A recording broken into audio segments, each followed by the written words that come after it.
તમે કચોરી તો ઘણીવાર ખાધી હશે, પણ આ રીતે કાચા બટેટા અને વટાણાની કચોરી ક્યારેય નહીં ખાધી. તો આજે આપણે બનાવીશું કાચા બટેટા અને વટાણાની કચોરી બનશે. એકદમ સુપર ટેસ્ટી બની તૈયાર થાય છે. તેની માટે અડધો કપ જેટલા મેં લીલા વટાણા લીધી છે, એક મીડિયમ સાઇઝ બટેટું લીધું, તેને છાલ હટાવી લીધી છે અને નાના નાના આવી રીતે ટુકડા કરી લેવાના છે. હવે મિક્સર જારમાં આપણે ટુકડાને તેલ લઈ લઈશું. પહેલાં બટેટાને પીસી લઈશું. તેમાં 2 મરચાં લીધા છે, તીખા મરચાં લેવાના છે, આદુનો ટુકડો લીધો છે, તે એડ કરી સરસ રીતે પીસી લેવાનું છે.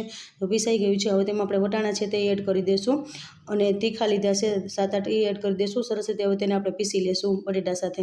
તો સરસ એવું પીસાઈ ગયું છે. હવે તેને આપણે સાઈડ પર રાખી દઈએ.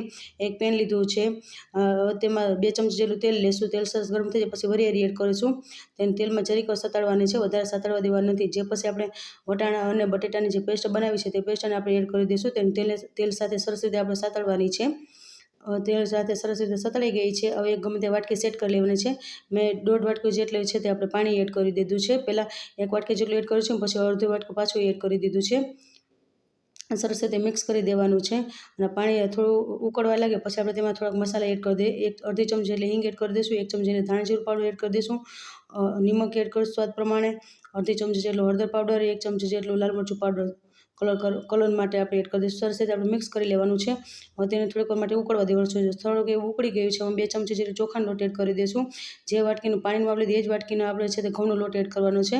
બધું એકસાથે એડ નથી કરતો, મેં અડધું એડ કર્યું છે અને થોડુંક રાખ્યું. સરસ રીતે મિક્સ કરી લેવાનું છે. પાછું મને થોડુંક ઢીલું લાગ્યું એટલે મેં પાછો છે તે લોટ છે તે આપણે 1 ચમચી જેટલું પાછું એડ કરી દઈશું. સરસ રીતે મિક્સ કરી લેવાનું છે. હવે તેમાં ઉપરથી આપણે થોડાક લીલા ધાણા છે તે એડ કરી દઈશું. જ્યાં સુધી લોટના ફોર્મમાં ના આવે ત્યાં સુધી આપણે આ મિશ્રણને સરસ રીતે આપણે મિક્સ કરતું રહેવાનું છે. જો આવી રીતે સતત રીતે આપણે હલાવતું જવાનું છે અને લોટના ફોર્મમાં આવવા લાગ્યું છે અને જે ચમચા સાથે સરસ રીતે એવી રીતે ફરે છે, થઈ ગયું છે. હવે તેને આપણે એક ડીશ લીધી છે, તેલથી ગ્રીસ કરી લેવાની છે. તેલ લગાવી લીધું છે. હવે જે આપણે મિશ્રણ છે તે આપણે પ્લેટમાં એડ કરી દઈશું અને તેને ઠંડુ કરવા માટે 5-10 મિનિટ રાખી દઈશું.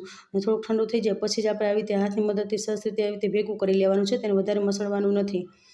સરસ રીતે ભેગું થઈ ગયું છે. પાછું હાથમાં તેલ લગાવી લેવાનું છે, ગ્લુઓ લઈ લેવાનું છે, તેને આવી રીતે ગોળ કરી લેવાનું છે અને હથેળી મદદથી જ આવી રીતે પ્રેસ કરી સહેજ વચમાં આપણે એને પ્રેસ કરવાનું છે, જેથી આપણી કચોરી છે વચમાં કાચી પણ ના રહે અને સરસ રીતે ફૂલીને દડા જેવી કચોરી બની તૈયાર થઈ જાય. તેવી જ રીતે મેં બધી કચોરી બનાવીને તૈયાર કરી લીધી છે. હવે પહેલેથી જ મેં તેલ છે તે ગરમ કરવા રાખી દીધું હતું. તેલ સરસ એવું ગરમ થઈ ગયું છે. હવે તેમાં આપણે કચોરી છે તે બધી આપણે તળી લેશું કચોરીને અને તેને હલાવવાનું તરત ઉતાવળ નથી કરવાનું. આવી રીતે પેન ફેરવતું રહેવાનું છે અને પછી તેને કચોરીને પલટાવવાની છે. થોડી ક્રિસ્પી થઈ ગઈ તેને પલટાવી લઈશું અને કચોરી આપણે સરસ એવી રીતે તળાઈ ગઈ છે, એકદમ ફૂલી ગઈ છે. હવે તેને આપણે પ્લેટમાં કાઢી લઈએ. ફૂલ વિડીયોની ડિટેલ્સ બાયોમાં નીચે લિંક આપેલી છે. And thank you for watching.